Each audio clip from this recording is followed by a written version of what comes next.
రాజవంశముపై రాజితాక్షముని మందస్మితాస్యై సారశోభిరన్న సుమతిరన్న జ్ఞానపూర్ణ భారతీదేవి సత్కృపా భారమహిమా వెలుగునీనాటి ఇంట్లో ఘటించి ఇక నటించుగాక.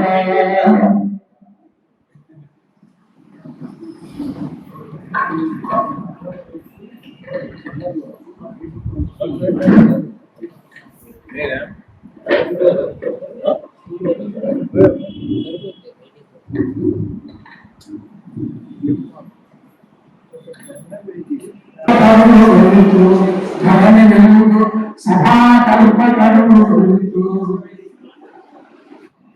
శ్రీమన్మండల మేఘదేశిని కళాశ్రీమం కల్పామనే శ్రీమాశూన్య ప్రభుత్వవర్షదనని ప్రసన్న కదంబిని స్వామ ప్రేమ రస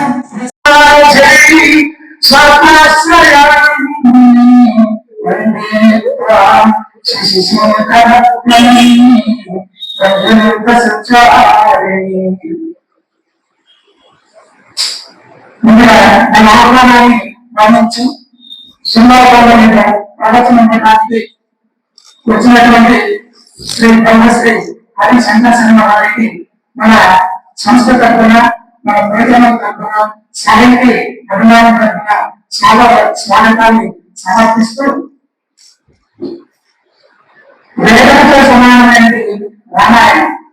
అందుకనే వేదవేదిక పర్యటించి జాతీయ దశరథాత్మజే వేద ప్రాచేత సారసీతో సాక్షాత్ రామాయణం చెప్పడం జరిగింది. కాబట్టి వేదమే వేదము చేత మాత్రమే తెలియగలిగినటువంటి ఆ పరబ్రహ్మ వేదవేదిక పర్యటించి ఆ పరబ్రహ్మ జాతీయ దశరథాత్మజే ఆ దశరథ నందనుడు ఆయన జన్మించాడు. పర్యటించి జాతీయ దశరథాత్మజే వేద ప్రాచేత సారసీతో వేదమే సాక్షాత్ వాల్మీకునిగా అవతరించింది. ప్రాచేత సారాసి సాక్షాత్ రామాయణాత్మ రామాయణం ఆత్మదారైనటువంటి ఆ ప్రాచేతసుడు రూపంలో వేదం వచ్చింది. అంటే దీన్ని బట్టి ఏమిటి వేద ధర్మంలో వేదములలో ఏ ధర్మంలో ప్రతిష్ఠితమయ్యావో ఆ ధర్మములన్నీ కూడా రామాయణంలో సంప్రతిష్టమవుతున్నాయి అని చెప్పి మన సూచన తెలియజేయడం జరిగింది. వాల్మీకేరు మదనార గలితం రామాయణాఖ్యము జన్మ వ్యాధి జల విపత్తి మరణి అత్యంత సౌభాగ్యం సంసారం సరిహారే గచ్చతి ఉమావిష్ణోపరం శాస్త్రం అని రామాయణం ఎక్కడన్నా అంటే చెవులు అనేటువంటి గొప్పల చేత చేతుల చేత ఇక్కడ వాల్మీకి అనేటువంటి మదనందే ఆవిర్భవించిన శ్రమించినటువంటి ఈ మధువుని ఎవరైతే వింటున్నారో జన్మ వ్యాధి జల విపత్తి అవన్నీ కూడా తొలగిపోయి జన్మ వ్యాధి జల విపత్తి అత్యంత సౌభాగ్యం సంసారం సరిహారే గచ్చతి నిష్ప్రోక్షరం శాస్త్రం అని ఆ విష్ణుభవాన్ని పొందుతారని రామాయణం ఫలశ్రుతిగా చెప్పడం జరిగింది. ఆ రామాయణంలో 24 వేల శ్లోకాలతో గాయత్రి యొక్క మంత్రాక్షరాలు బీజాక్షరాలతో సంపరీకరించబడిన రామాయణంలో 24 వేల శ్లోకాలు. ఇంకా గాయత్రి మంత్రానికి 24 వేల శ్లోకాలు. కాబట్టి ఆ 24 వేల శ్లోకాలు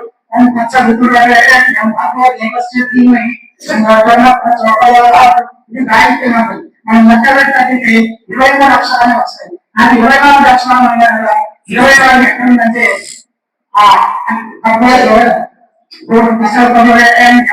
నియమం అనేది నియం అనేది ఎంతక్షరాలుగా స్వీకరించాలనేటువంటి చంద్రశాస్త్ర ప్రకారం వ్యాకరణ శాస్త్ర ప్రకారం అది కలుపుకున్నట్లయితే 24 అక్షరాలు అవుతాయి. అటువంటి గాయత్రి అక్షర సంపూర్ణమైన రామాయణ మహాకావ్యంలో ప్రతికంగా సుందరం సుందరమైనప్పటికీ కూడా సుందరాకాండ బహు సుందరమైనదని చెప్పడం జరిగింది.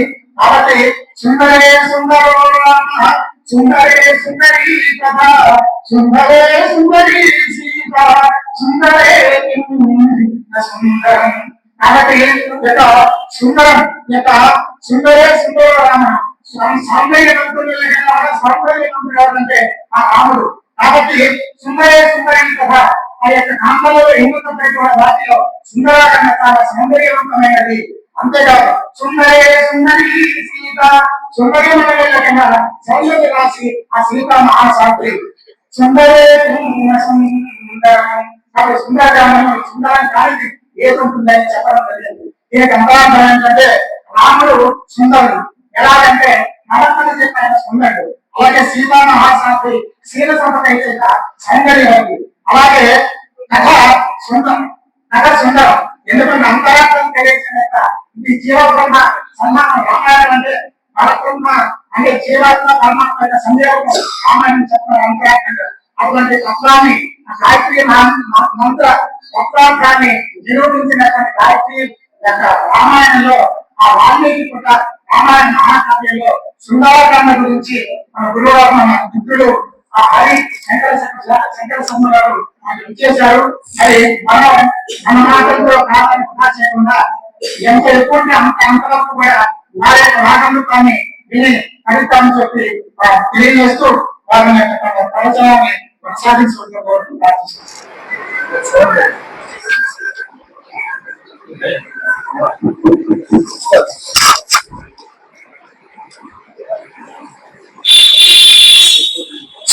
శుక్లాంబరధరం విష్ణుం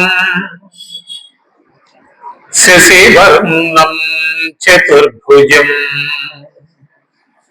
ప్రసన్నవదనం ధ్యాయే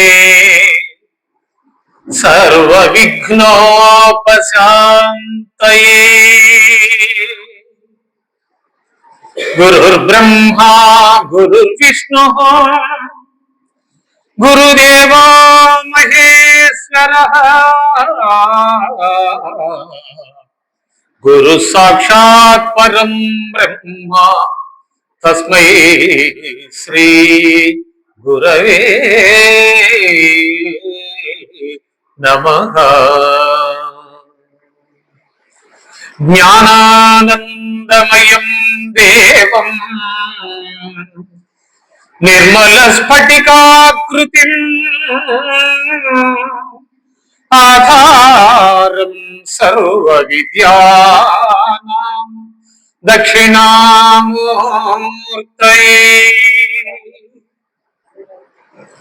శారద నీరదేందు ఘనసార పటీరమరాళ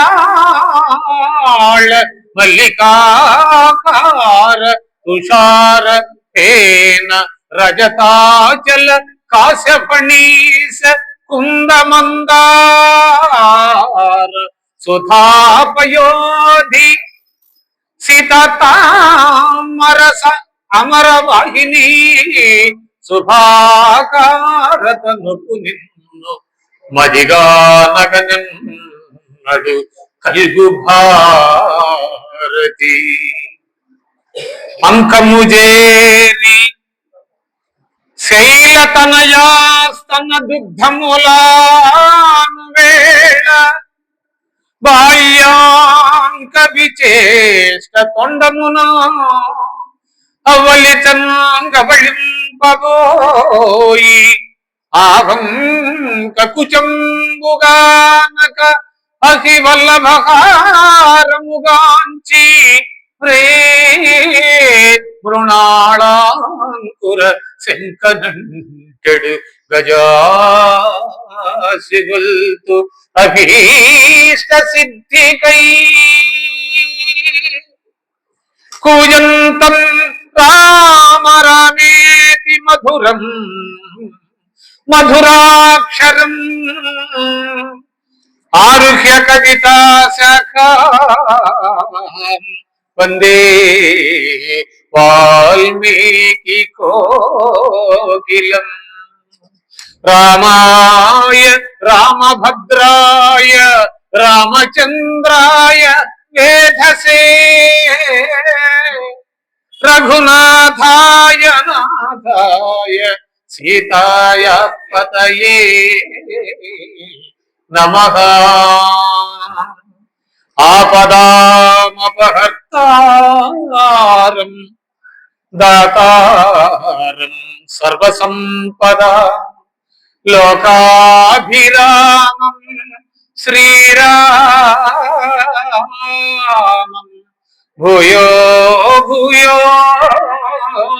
నమామ్యహం.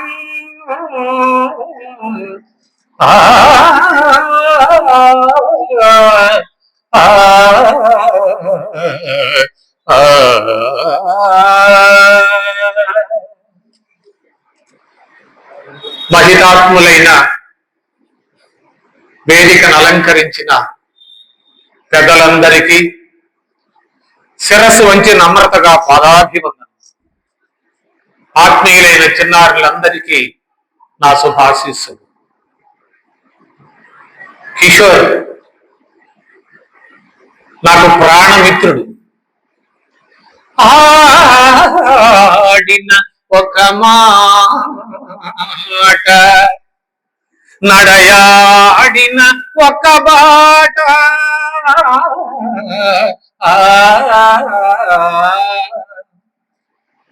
42 సంవత్సరాల మా మైత్రి ఆనాటికి ఈనాటికి నిత్య వసంతం.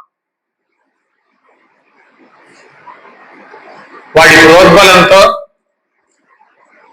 ఆంజనేయ స్వామికి నెలవైన, మహాపండితులకు స్థావరమైన ఈ పొన్నూరు పట్టణంలో నేను ఇక్కడ ఈ వేదిక మీద కూర్చోవడం అనేది ఒక మధుర ఫలాన్ని అందుకోవడానికి చాలా పొడుగైనటువంటి వాడే నానా అవస్థలు పడుతుంటే నాలాంటి పొట్టివాడు దాన్ని పట్టుకోవాలని ప్రయత్నించడం లాంటిదే.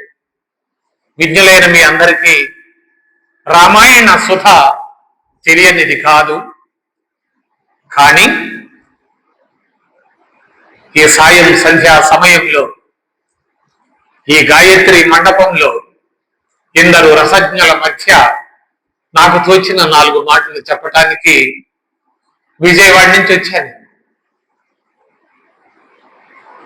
సాహిత్యం, సంగీతం నా ఉచ్ఛ్వాస విశ్వాసాలు మన్నింతురుగాక. 2018లో 58 సంవత్సరాల వయసులో తెలంగాణ రాష్ట్రంలో ఉద్యోగ విరమణ చేశాను నేను. అప్పటి నుండి నాలోని సాహితీ విద్యార్థి నిత్య నూతనం చెందుతూ ఉన్నాడు.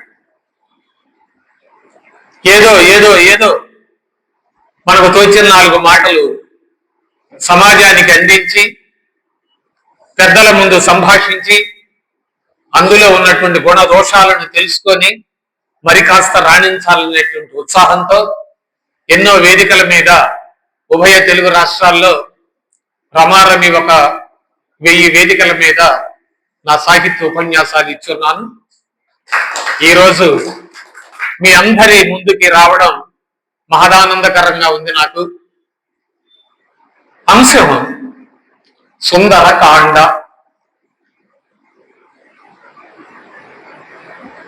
నా గురించి తెలిసినటువంటి నిర్వాహకులంతా కూడా సాహిత్యము సమాజము అనే అంశం ఇచ్చి నన్ను మాట్లాడిస్తూ ఉంటారు. ఇది సుందర కాండ, సుందరమైనటువంటి కాండ. రామాయణం భారత జాతికే కాక యావత్ ప్రపంచానికి ఆ వాల్మీకి మహర్షి అందించినటువంటి దివ్య అమృత భాండాగారం. రామాయణం తెలియని వాళ్ళు లేరు. రాముడు లేని గ్రామము లేదు. అలాంటి రామాయణం మహాకావ్యం. మానిషాద ప్రతిష్టాంతత్వమగమ శాశ్వతి సమాహా యత్రౌంచ విధునాదేకం అవదీ కామమోహితం పాదబద్ధోక్షరక తంత్రీలయ సమన్వితః దుఃఖార్తస్య ప్రవృత్తో మే శ్లోకో భవతు నాణ్యత. ఒక శోకములో నుంచి, ఒక ఆర్తిలో నుంచి నిరక్షర కుక్షి అయిన ఒక వ్యక్తి నుండి శోకమే శ్లోకంగా ఉద్భవించిన పరమ రామణీయకమైన మహాకావ్యం శ్రీ రామాయణం. రామాయణం అందులో ఏదో ఒక కొత్తదనం కనపడుతూనే ఉంటుంది. నేను రామాయణం ఇన్నిసార్లు చదివాను అనే వాళ్ళకు కూడా మరొకసారి చదివినప్పుడు అందులో ఉన్నటువంటి క్రొత్త కోణం అవగతం అవుతుంది. అది రామాయణంలో ఉన్నటువంటి భాగ్యం. ఆ రామాయణం ప్రత్యేకించి నేను విన్నవించాల్సింది ఏమీ లేదు. మీరు ఎంత ప్రోత్సహిస్తే మేము అంత అల్లుకొని పోతాం. సుందర కాండ. రామాయణంలో 7 కాండలు ఉన్నాయి. ప్రసిద్ధమైన 6 కాండలతో పాటు ఉత్తరకాండ, బాలకాండ, అయోధ్యకాండ, అరణ్యకాండ, కిష్కింధకాండ, సుందరకాండ, యుద్ధకాండ. ఈ సుందరకాండ అనేటటువంటి ఒక శీర్షికను ప్రకటించటంలోనే మహాకవి యొక్క లోకజ్ఞత వేనోళ్ల కొనియాడబడుతూ ఉంది. సీతారాముల యొక్క బాల్యము, వాళ్ళు చేసినటువంటి ఆ విద్యా వ్యాసంగము, ఇదంతా బాలకాండ. సీతారాముల కళ్యాణం, దాంపత్య జీవితం, మనోజ్ఞమైన అయోధ్య నగర వాసం, ఇవన్నీ అయోధ్యకాండ. కైక కోరిన 2 వరాలను తీర్చడం కోసం దశరథ మహారాజు యొక్క మాటకు లొంగి తండ్రి ఆజ్ఞానుసారము పితృవాక్య పరిపాలకుడైనటువంటి శ్రీరామచంద్రుడు అరణ్యాలకు వెళ్లడం అరణ్యకాండ. సీతాదేవిని అన్వేషిస్తూ చెట్టు పుట్ట అనకుండా ప్రతి చోట తిరుగుతూ కిష్కింధా నగరానికి వెళ్లడం, సుగ్రీవుడితో మైత్రి చేయడం, వాలిని వధించడం, అక్కడి వరకు కిష్కింధకాండ బాగుంది. మరి ఇది సుందరకాండ. ఏమిటి ఈ పేరు? దీనికి ఒక లంకాకాండనో, అన్వేషణ కాండనో, మరి ఏదో ఒక నామకరణం చేయవచ్చు. వాల్మీకి మహానుభావుడు, ఆయన చేయలేని వ్యక్తి కాదు. కవయక్రాంత దర్శన, మహాకవి కాబట్టి ఆయన దానికి సుందరకాండ అనే ఒక పేరు పెట్టాడు. తర్వాత అయోధ్యకాండ, యుద్ధకాండ. ఏమిటి సుందరకాండ? ఇందాక మిత్రుడు చెప్పారు శ్లోకం. సుందరే సుందరో రామ, శ్రీరామచంద్రుడు సాక్షాత్ విష్ణుమూర్తి, పుంసాం మోహన రూపాయ. ఆ శ్రీరామచంద్రుడు సుందరమైనటువంటి వాడు కాబట్టి దీన్ని సుందరకాండ అందాం. ఇక్కడ రాముడి యొక్క ప్రశంస ఉన్నది, రాముడి ప్రశస్తి ఉన్నది కాబట్టి. అలాగంటే మరి బాలకాండ నుంచి మిగతా కాండల్లో శ్రీరామచంద్రుడు సుందరుడు కాడా? ఆత్మానం మానుషం మన్యే రామం దశరథాత్మజం అని చాలా వినమ్రంగా చెప్పిన సాక్షాత్తు విష్ణుమూర్తి శ్రీరామచంద్రుడు. సుందరే సుందరం కావ్యం. రామాయణ మహాకావ్యమంతా మహాసుందరమైనది అవటం చేత దీన్ని సుందరకాండ అనుకుందాం. అంటే రామాయణంలోని ప్రతి శ్లోకము, ప్రతి అక్షరము కూడా సుందరమే. ఒక తీయని పదార్థం, మన మైసూర్ పాకము, ఒక లడ్డూను మన చేతిలో పెట్టి ఇది ఎక్కడ తీయగా ఉన్నది చెప్పు నాయనా అంటే ఎక్కడ కొరికితే తీయగా ఉందని చెప్పగలము. అంతా తీయదనమే. అలాగే రామాయణం కూడా ఎక్కడ ఎక్కడ ఎక్కడ ముట్టుకున్నా సుందరమే, మహిమాన్వితమే. కాకపోతే మరి దీనికి సుందరకాండాన్ని పెట్టడంలో మరి ఒక అంతరార్థం ఉండి ఉండొచ్చు. సుందరే సుందరి సీత. ఈ సుందర కాండలో ఉన్నటువంటి సీతమ్మ తల్లి మనోజ్ఞ మహాసుందరమైనది. అందువల్ల దీన్ని సుందరకాండ అందామా? ఆమె ఎక్కడ సుందరము కాదు,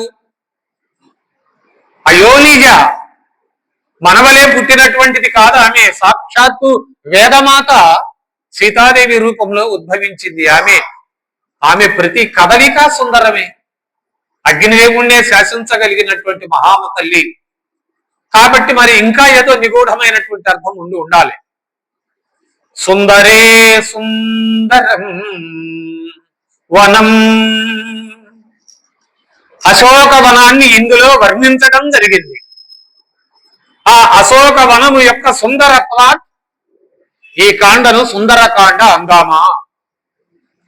సుందరే సుందరం కథ, ఇందులో ఉన్నటువంటి కథ మొత్తము కూడా మహాసుందరమైనటువంటిది. అందువల్ల దీన్ని సుందరకాండ అందాం. సుందరే సుందర కవి, అసలైనటువంటి కథానాయకుడు, ఈ కాండ మొత్తానికి ఆలంబనమైనటువంటి వాడు హనుమంతుడు, మహాసుందరుడు. అందువల్ల దీన్ని సుందరకాండ అందామా? శివపురాణంలో సాక్షాత్తు పరమేశ్వరుడు రుద్రుడే సుందరం అనేటువంటి నామముతో ఆంజనేయుడి అంశతో నేను పుడతాను అని దేవతలకు వాగ్దానం చేసినటువంటి విధాన్ని మనం చూస్తున్నాం. అందువల్ల ఇది సుందరకాండ అయి ఉండొచ్చు. సుందరే సుందరం మంత్రం మననాత్ త్రాయతే ఇది మంత్ర, దేనినైతే మనం మననం చేసి ధ్యానించి తపస్సు చేస్తామో అదే మంత్రము.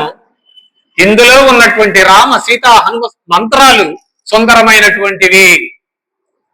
రామాయణం నిండా ప్రతి అక్షరములో ప్రతి శ్లోకములో ఏదో ఒక రకమైనటువంటి మంత్రము ఉన్నది. దైనందిన జీవితంలో మనము అనుభవించేటటువంటి అనేక క్లేశాల నుంచి బయటపడటానికి శ్రీరామాయణంలో ఇదిగో ఈ శ్లోకాలను, ఈ మంత్రాలను, ఈ కాండను మంత్రం చేయండి, జపం చేయండి అనేటువంటి ఆచారం మనకున్నది. సీతామంత్రం, హనుమన్ మంత్రం, శ్రీరామ మంత్రం ఇవన్నీ సుందరమైనటువంటివి. ఆ సుందరత్వాతి ఇది సుందరకాండ అయి ఉంటుందా? సుందరే కిన్న సుందరం,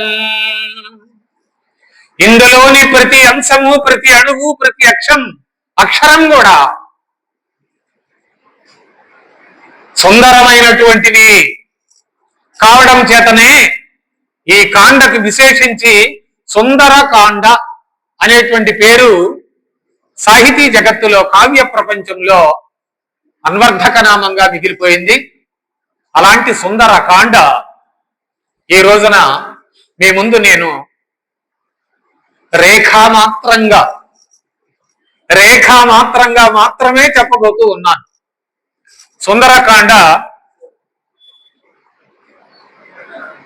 సాహయ్యంగా చెప్పుకోవాలి అంటే సూక్ష్మంలో సూక్ష్మంగా 5 పూటలు 12.5 గంటలు నేను చేసిన సాధన.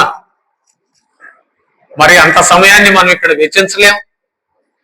ఉన్నటువంటి సమయంలో రేఖామాత్రంగా ఇందాక మా మిత్రుడు పంతు చెప్పినట్లుగా 24,000 శ్లోకాలు రామాయణంలోని అన్ని కాండల్లో. ఈ శ్లోకాలన్నింటినీ ఇక్కడ మనం పారాయణం చేయటానికి సమయం లేదు. ముఖ్యమైనటువంటి అంశాలను కథారూపంలో మధ్య మధ్యలో చిన్న చిన్న గేయాలుగా మీకు చెప్పే ప్రయత్నం చేస్తాను. సావధానంగా అవతరించండి. సుందరకాండ. రావణాసురుడు కామాంధుడై లోకమాతను సీతాదేవిని రామలక్ష్మణులకు ఎడబాటు కల్పించి తపోవనం నుంచి దుర్మార్గపు ప్రవృత్తితో రాక్షసుడు కాబట్టి మాయోపాయం చేత ఎత్తుకొని పోవడం జరిగింది. కనపడకుండా తీసుకొని పోయాడు. విజ్ఞుల ప్రపంచంలో సుందరకాండ అనే దానికి, సుందరం అనే దానికి ఇంకొక మహత్తరమైనటువంటి అర్థం ఉంది. నష్ట వస్తు పునర్స్వీకరణ, నష్ట వస్తు పునర్లాభో సుందరమిత్యభిధీయతే. ఏదైతే కోల్పోయామో, ఏదైతే కనపడకుండా పోయిందో దాన్ని మరలా తిరిగి పొందటమే సుందరం. రావణాసురుడి యొక్క దుర్మార్గపు ప్రవృత్తి చేత కనపడకుండా శతయోజన పర్యంతమైనటువంటి లంకా నగరంలో ఎక్కడో బందీకృతి ఉన్నటువంటి అమ్మవారిని అన్వేషణ ద్వారా హనుమ మరలా తిరిగి పొందడము ఇందులో ఉన్నటువంటి ఒక ప్రత్యేకత. అందుకని కూడా దీన్ని సుందరకాండ అని అందాం. శ్రీ హనుమాను గురుదేవులు నాయద పలికిన సీత రామ కథ, నే పలికెద సీత రామ కథ. పెద్దలారా, సుందరదాస్ గానం చేసినటువంటి సుందరకాండ నాకు కరతలామలకమే. యూట్యూబ్ లో పెట్టుకుంటే మీరంతా వినొచ్చు. దానిలో మరలా నేను ఇక్కడ పాడే ప్రత్యేకత ఏముంది? అందుకని నేను దీన్ని కథారూపంలో ప్రవచనామృతం ద్వారా మీకు అందించే ప్రయత్నం చేస్తా. నా మనస్సుకు నచ్చినటువంటి కొన్నింటిని వినిపించే ప్రయత్నం చేస్తా, మీ అందరి అనుమతితో, ఆశీస్సులతో. శ్రీరామచంద్రుడు సీతా వియోగాన్ని భరించలేక తల్లడిల్లిపోయాడు పసిపిల్లవాడి వలె. ఆత్మానం మానుషం మన్యే రామం దశరథాత్మజం. శ్రీరామచంద్రుడు సాక్షాత్తు విష్ణుమూర్తి యొక్క అంశ కదా.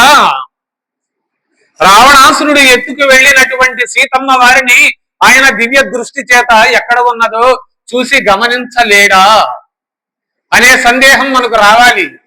కానీ ఆయన ప్రతిసారి చెప్తూ ఉన్నాడు, నేను దేవుణ్ణి గాను, నేను మానవుణ్ణి అని. నేను దేవుణ్ణి అని అంటే రామాయణమే లేదు. రావణాసురుడు నశించవలసింది, రావణాసురుడు సంహరింపబడవలసినది వాడు పొందినటువంటి వరప్రభావం వల్ల ఒక నరుడి చేత. నేను నరుణ్ణి కాదు, నారాయణుణ్ణి అని ఆయన అనుకుంటే రామాయణమే లేదు. అందుకని ఆయన అణువణువున కూడా మూర్తీభవించినటువంటి నరుడే, మానవుడే. మనమంతా ఎలాగా తల్లడిల్లుతామో దైనందిన జీవితంలో మనం పొందుతున్నటువంటి క్లేశాలకు, ఆయన కూడా అలాగే శోకతం సంతప్తుడై పసిపిల్లల కంటే దీనంగా విలపించాడు అమ్మవారి కోసం. వెతకని చోటు లేదు. లక్ష్మణ సమేతుడై సర్వం తిరుగుతూ ఉన్నాడు అరణ్యాలన్నీ పట్టుకొని. కిష్కింధకు చేరారు వాళ్ళు. కిష్కింధా నగరంలో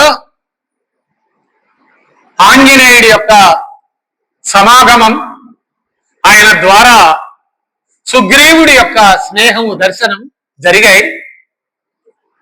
సుగ్రీవుడి ద్వారా సంపూర్ణమైనటువంటి సీతాన్వేషణలో ఆయన నిమగ్నమై ఉన్నారు. వాలి వధానంతరం తిరిగి సుగ్రీవుడు కూడా అలసిపోయాడు. వాలి నుంచి తప్పించుకోవడం కోసం ప్రపంచంలో నలుదిక్కులా పరుగులు పెట్టాడు సుగ్రీవుడు. తిరగరాని చోటు లేదు. ఎక్కడెక్కడ ఏమున్నాయో 4 వైపులా, తూర్పు, పడమర, ఉత్తర, దక్షిణాల దిక్కుల్లో ఎక్కడ ఏ అంశం ఉందో, ఏ అంగుళం కూడా వదిలిపెట్టకుండా తిరిగినటువంటి వాడు సుగ్రీవుడు. ఆ సుగ్రీవుడి యొక్క స్నేహము, మైత్రి కుదిరింది. వాగ్దానం చేశాడు సుగ్రీవుడు, అమ్మవారిని వెతికేటటువంటి బాధ్యత నేను చూసుకుంటాను. నాకు మా అగ్రజుడి యొక్క పోరు భరించలేకుండా ఉన్నది. వాడి నుంచి నువ్వు నాకు విముక్తి కలిగించినట్లయితే నువ్వు చేసినటువంటి ఈ ఫలానికి కృతజ్ఞతగా నేను సీతాన్వేషణ చేస్తాను అని చెప్పి ఆయన ఒప్పుకున్నాడు. వాలి వధ జరిగింది. హాయిగా ఆనంద పరవశుడై అంతఃపుర సుఖాలు అనుభవిస్తూ ఉన్నాడు సుగ్రీవుడు. రాముల వారు చూశాడు ఆయన అసలు బయటికే రావట్లా, సుఖలాలసుడై ఉండిపోయాడు. లక్ష్మణుడితో కబురు పెట్టాడు, లక్ష్మణ చూడు ఏమిటో ఏం చేస్తున్నాడో, సుగ్రీవుడు బయటకు వస్తాడో నన్ను రమ్మంటాడో అడుగు. సుగ్రీవుడు దగ్గరికి వెళ్ళాడు లక్ష్మణుడు, చూశాడంతా చెప్పాడు. పరుగున రామచంద్రుడి దగ్గరికి వచ్చి, అయ్యా ఇదంతా వర్షాకాలం, ఈ కాలంలో ఈ చెట్ల పుట్లల్లో అన్వేషణ చేయటము వీలు కాదని నేను కొంత విరామం తీసుకున్నాను తప్ప మీ ఆజ్ఞను పెడచెవిన పెట్టాలనో మీ యొక్క స్నేహాన్ని వమ్ము చేయాలనో కాదు, ఇగో ఇప్పుడే పంపిస్తున్నానని చెప్పేసి వానర జాతిని మొత్తాన్ని కూడగట్టాడు. వేలాది మంది వానరులను కూడగట్టాడు. తలా ఒక దిక్కుకు వెళ్ళి వెతకండి అని చెప్పాడు. జాంబవంతుడు, అంగదుడు, ఆంజనేయుడు ఇలాంటి వాళ్ళందరికీ ఒకవైపును వెతకండి అని చెప్పాడు. ఎక్కడ ఏ రకాలైన ఉపద్రవాలు ఉంటాయో, ఏ ప్రాంతానికి పోతే మీకు ఎలాంటి ప్రమాదం జరుగుతుందో, అక్కడ ఏవి విఘ్నాలు కలుగుతాయో అన్ని ముందుగానే చెప్పినటువంటి వాడు సుగ్రీవుడు. ఆ సుగ్రీవుడి యొక్క ఆ దూరదర్శనకి శ్రీరామచంద్రుడికే చాలా చాలా ఆశ్చర్యం కలిగింది. ఏమయ్యా నువ్వు చూస్తే చాలా చిన్నవాళ్లాగా ఉన్నావు సుగ్రీవ, ఇన్ని విశేషాలు ఏండ్లను పూండ్లను పట్టుని ఇవన్నీ తిరిగి చూడాలి అంటే వయసులో చిన్నవాళ్లాగా ఉన్నావు, ఈ ప్రపంచం అంతా నువ్వు ఎలా తిరగగలిగావు అని అడిగాడు. అయ్యా మా అన్నతో నాకు వచ్చినటువంటి తిప్పలు భరించలేక తప్పించుకోవడానికి 4 చెరగల ఎక్కడ కనపడితే అక్కడికి వెళ్ళిపోయాను నేను. నాకు ఎక్కడా కూడా రాళ్లు గాని, రప్పలు గాని, ముళ్ళు గాని, నిప్పులు గాని ఏమీ కనపడలే. నేను పరిగెత్తినంత దూరం కూడా అద్దం మీద నడిచినంత ఆనందంగా పరుగులు తీశాను నాయనా అని చెప్పాడు. అలాంటి సుగ్రీవుడు అన్ని రకాల జాగ్రత్తలనిచ్చి ఆంజనేయుడితో సహా, జాంబవంతుడితో సహా కొంతమంది పరివారాన్ని ఇచ్చి దక్షిణ దిక్కు పంపించాడు. చూశారు, శతయోజన పర్యంతమైనటువంటి ఆ మహాసముద్రం చూడగానే పిల్ల కోతులకు గుండెకాయలు జారిపోయాయి. వామ్మో, సముద్రాన్ని లంఘించడం అంటే ఏదో రోజు మనం కాలువల మీద చెట్లకి కొమ్మలకి పండు కోసం అటు ఇటు దుముకుతూ ఉంటాం కదా, అలాగ అనుకున్నాం రా నాయన. ఇదేంటి అసలు ఎక్కడో ఆవలి తీరం ఎక్కడో ఆలోచనలకు తప్ప లోచనాలకు కనపడేటట్లేదే, ఏం చేయాలా అని ఎవడికి వాడు దిగాలు పడిపోయారు, దిగజారిపోయారు. అంగదుడిని చూడమన్నారు. అమ్మో నా వల్ల కాదులే అన్నాడు. ఇంకేముంది జాంబవంతుణ్ణి పోయి రమ్మనండి అని చెప్పారు. అయ్యా నేను వృద్ధుణ్ణి, ఈ ముసలితనంలో నేనే వెతుకుతాను రా నాయన, నా వల్ల కాదన్నారు. ఎవరి వల్ల కాదు, నువ్వు ఎంత ఎగరగలవురా? నేను ఒక 10 యోజనాలు ఎగురుతా, ఒకటి 20 యోజనాలు, ఒక 30 యోజనాలు, ఇలాగ వాళ్లే తర్కించుకుంటూ ఉన్నారు.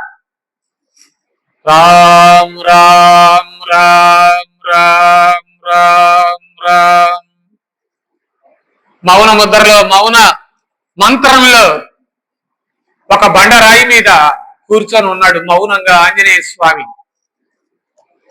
సాధకులు ఎవరు కూడా నేనని ముందుకు రారు.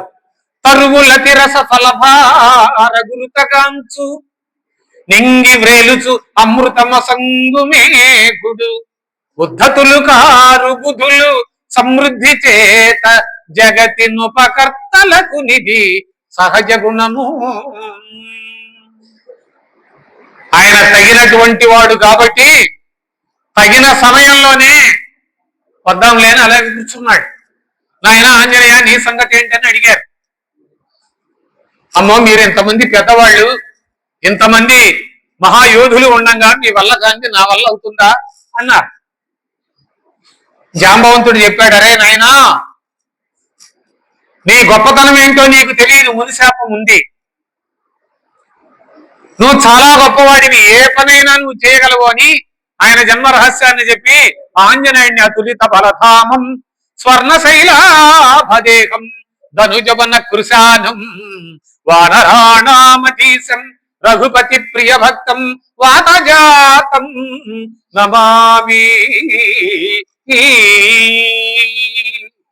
గోష్పదీకృత వారాసిం మసికీకృత రాక్షసం.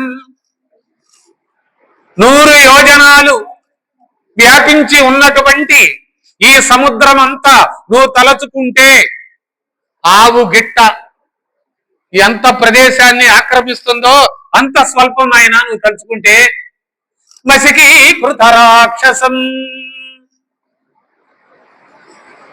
క్రూరులైనటువంటి రాక్షస సమూహాలను మసి చేయగలిగినటువంటి వాడు, దోమల వలె ఈగల వలె నలిపివేయగలిగినటువంటి శక్తి సామర్థ్యాలు కలిగిన వాడు నీవే నీవే నీవే అని చెప్పారు ఆయన. సూర్యోపాసన, సూర్యుడి దగ్గర శిష్యరికం చేయడం, వాయుపుత్రుడు, ఇవన్నీ ఆయనకున్నటువంటి ఒక ప్రత్యేకతలు. నిమగ్నమయ్యాడు. ఇంతమంది చెప్పేసరికల్లా మహోన్నతంగా ఎగిశాడు. ఇంతింతై వటుటింతై మరియు తానంతై అభో వీధిపైనంతై తోయద మండలాగ్రమున కల్లంతై ప్రభారాశిపైనంతై. వామనావతారంలో శ్రీ మహావిష్ణువు ఎలా ఎలా ఎలా ఎలా మహోన్నతుడైపోయాడో అలాగా ఆయన కూడా అలాగా కాయాన్ని పెంచేశాడు. ఒక్కసారి అందరినీ కలయ చూశాడు ఇలాగా. సరే, అలాగే ప్రభు ఆజ్ఞ ప్రకారం మీరందరూ నన్ను ఆజ్ఞాపించినటువంటి విధంగా దక్షిణ తీరానికి పోతా, లంకా నగరాన్ని చూస్తా, సీతమ్మ ఎక్కడ ఉన్నదో అన్వేషిస్తా, సీతామాతను తీసుకొని వస్తా, కనిపెట్టలేకపోతే అటు నుంచటే స్వర్గానికి వెళతా, రావణాసురుణ్ణి లంకా నగరాన్ని మొత్తాన్ని పెకలించుకొని వస్తా, ఒక రామ బాణంలాగా దూసుకొని వెళ్ళిపోతా అని చెప్పాడు ఆంజనేయ స్వామి. రామ బాణంలాగా దూసుకొని వెళతా. వాల్మీకిర్ మహాకవి, రాముడి బాణంలాగా అని ఇక్కడే నిర్దేశించడం జరిగింది. రాముడి యొక్క బాణానికి వృధా అవటం అనేది లేదు. ఎక్కడ లక్ష్యం ఉందో ఆ లక్ష్యాన్ని ఛేదిస్తే తప్ప రామ బాణానికి విశ్రమణ లేదు. ఆ మాటల్లోనే ద్యోతకం చేశాడు ఆయన. నేను రామ బాణంలాగా, రాముడు వదిలిన బాణంలాగా పోతాను అంటే ఆయన లక్ష్య సాధన చేసుకొని మరలా తిరిగి వస్తాను అని అలాగా బయలుదేరాడు. మహేంద్ర పర్వతం చూశాడు, మహేంద్రగిరి. తన కళ ఎదుట కనబడుతున్నది మహేంద్రగిరి. ఆ గిరి సానువుల్లో అనేక రకాలైనటువంటి వనాలు, ఉద్యానవనాలు, పూల తోటలు మహోన్నతంగా పెరిగి ఉన్నాయి. వాటన్నింటినీ తన భుజాలతో అలా ఇలాగా రాసుకుంటూ వెళ్ళిపోతున్నాడు ఆంజనేయ స్వామి. పెడపెడా విరిగిపోతున్నాయి అన్ని. పూలన్నీ కూడా జలజల రాలుతూ ఉన్నాయి. ఆయన దేహానికి అంటినటువంటి ఆ పూలతో ఆయన అలంకరించినటువంటి మరొక కొండ అన్నట్లుగా ఉన్నారు ఆంజనేయ స్వామి. వెళ్ళాడు అక్కడికి. మహేంద్ర పర్వతాన్ని చూశాడు. ఒక్కసారి కిందికి వంగాడు, పైకి లేచాడు, బాహువులు అలాగా చాపాడు. 2 బాహువులతో మహేంద్ర పర్వతాన్ని అలాగా అద్దె చూశాడు. ఇది ఎక్కడన్నా డొల్లడొల్లగా ఉందో ఎలా ఉందో ఒక్కసారి చూసుకుందాం, ఎందుకైనా మంచిది. మన ఇంట్లో ఉన్న పాత చెంబో, పాత బిందో అటక మీద పెట్టింది తీసుకోవడానికి ఏదన్నా స్టూల్ ఎక్కేటప్పుడు అది గట్టిగా ఉందో, ఇరిగితే కింద పడతామో, మనం ఎంత జాగ్రత్తగా చూసుకుంటామో ఆయన కూడా ఒక్కసారి ఆ పర్వతం ఆగుతుందో లేదో అని అలా అలా అలా అలా చూసుకున్నాడు. అక్కడే ఉంది ఆయన గొప్పతనం. ఒక పర్వతం ఆగుతుందో లేదో అనేటువంటి అనుమానం ఆయన కలిగిందంటే ఆయన యొక్క మహోన్నతత్వం ఎంతో ఆయనకి మరొకళ్ళు చెప్పక్కర్లే. ఆయనకి అన్ని తెలుసు. దాతృత్వం, ప్రియ వక్తృత్వం, ధీరత్వం, ఉచితజ్ఞత అభ్యాసేన నలభ్యంతే చత్వార సహజ గుణాః. అవన్నీ ఆయనకున్నటువంటి సుగుణాలన్నీ ఆయనకు తెలుసు. కానీ ఎక్కడ ఆయన బయట పడలే ఇప్పటిదాకా. మామూలు కపిలాగానే ఉన్నాడు ఆయన. వచ్చాడు అక్కడికి, మహేంద్ర పర్వతం మీదకి, ఆ గిరి మీదకి, ఆ స్థానువుల మీదకి ఎక్కడానికి తన 2 కాళ్లతో ఆ సానువులను అలాగలాగా కదిలించాడు. ఎక్కడికక్కడ కుప్పలు కుప్పలుగా రాలిపోవడం మొదలుపెట్టింది మహేంద్ర పర్వతం. పైకెక్కాడు. సానువులన్నీ కూలిపోతూ ఉన్నాయి. పెడపెడా ధ్వనులు వస్తూ ఉన్నాయి. మహావృక్షాలన్నీ కూడా కూలిపోతూ ఉన్నాయి. అందులోని కర్యల్లో, బొరుగుల్లో ఎక్కడెక్కడ రంధ్రాల్లో బిలాల్లో ఉన్నటువంటి సర్పాలన్నీ కూడా భయంకరమైనటువంటి నాగులు బయటికి వస్తూ ఉన్నాయి, నలిగిపోతూ ఉన్నాయి, ఛద్రమైపోతూ ఉన్నాయి. వాటి విషాగ్నుల యొక్క ధాటికి ఆ మహాపర్వతములో ఉన్నటువంటి ఓషధులు, లతలు, బంగారము, వెండి ధాతువులన్నీ కూడా కరిగి అలాగా ఏర్లై రకరకాల వర్ణాలతో ప్రవహిస్తూ ఆ మహేంద్ర పర్వతానికి మహోన్నతమైనటువంటి శోభను ప్రసాదిస్తూ ఉన్నాయి. అలాంటి మహేంద్రగిరి మీదకి ఎక్కాడు ఆయన. ఒక్కసారి ఆకాశం వంక చూశాడు, రెండు కళ్ళు నిటార్చి చూశాడు పైకి, రెండు బాహువులను అలాగా చాచాడు, పైకి ఎత్తాడు, కిందికి దింపాడు, రెండు కాళ్లతో ఇలా ఒక్కసారి వంగి లేచాడు, ఉద్యుక్తుడు అవటానికి, దుమ్మకటానికి. రన్నింగ్ రేస్ లో మనం చూస్తూ ఉంటాం, రెఫరీ విజిల్ వేసి 1, 2, 3 అనగానే కాస్త ఇలాగా ఒక ఫోజిచ్చి ముందుకు పరిగెత్తుతాం. అలాగే ఆయన కూడా అన్ని రకాల భంగిమలను ప్రదర్శిస్తూ మహోన్నతంగా మహాసుందరంగా ఆకాశమంతా ఎత్తయి నిరీక్షణ చేస్తూ ఉన్నాడు, ఎలాగా పైకి లేవాలా అని. ఖగోళ శాస్త్రంలో, సైన్స్ అండ్ టెక్నాలజీలో వేగాన్ని బట్టి, దూరాన్ని బట్టి ఏ గమనంతో వెళ్ళాలా అనేటట్టు ఒక సైంటిఫిక్ రీజన్ ఉంది. మహానుభావులు ఉప్పులూరి కామేశ్వరరావు గారు, ఈయన ఒక కెమిస్ట్రీ రీడర్, అధ్యాపకులు, ఫిజిక్స్, భౌతిక శాస్త్ర, రసాయన శాస్త్రాలు జీవిత కాలము అధ్యయనం చేసిన మహానుభావుడు సుందరకాండం రాశారు ఆయన. అందులో కొన్ని ముందు మాటలుగా చెప్తారు ఆయన. ఆకాశంలో విమానాలు వెళ్ళేటప్పుడు, టేక్ ఆఫ్ తీసుకునేటప్పుడు ఎలా ఉంటుంది వాటి వేగము అనేవన్నీ వాటిని బేరీజు వేసుకొని వెళతాయి. ఇది ఇవాళ సైంటిస్టులు కనుగొన్నటువంటిది కాదు, ఏనాడు వాల్మీకి మహర్షి రామాయణంలో చెప్పినటువంటి ఇదంతా కూడా సైన్స్. ఇది ఎప్పుడో ఉన్నటువంటిది రా నాయన. ఇవాళ ఇవన్నీ మనం చెప్పుకుంటున్నాం, ఏరోనాటికల్ మైల్స్ అని మనం లెక్కలు కట్టుకుంటూ ఉన్నాం. వీటన్నిటికీ ప్రాతిపదిక వాల్మీకి ముని పుంగవహ అని చెప్పాడు. అలాగా ఆయన అంచనా వేశాడు, ఏ వేగంతో వెళితే లంకా నగరానికి నేను అత్యంత తొందరగా వెళ్ళగలను, ఏ మార్గంలో వెళితే అంత తొందరగా నేను అక్కడికి చేరుకోగలను, ఒక ప్రణాళిక, కాలము వేగము, ఆ ప్రణాళిక ప్రకారం అలాగా లేచాడు, వంగున్నాడు. తోకను ఒక్కసారి అలాగా పైకి నిటారుగా పెట్టాడు, అలాగా తోకని. ఆ తోక ఇంద్రుడు భయంకరంగా శత్రువులను జయించడానికి పైకెత్తినటువంటి వజ్రాయుధమా అన్నట్లుగా ఉన్నది ఆయన వాలం. ఒక్కసారి దాన్ని అలాగా గుండ్రంగా తిప్పాడు. సూర్య భగవానుడే అక్కడ ఉదయించాడా అన్నట్లుగా ఆయన వాలము అక్కడ ప్రకాశించింది. అలాంటి ఆ మహానుభావుడు ఎప్పుడైతే ఆ మహేంద్రగిరి మీద తన విన్యాసాలు చూపించాడో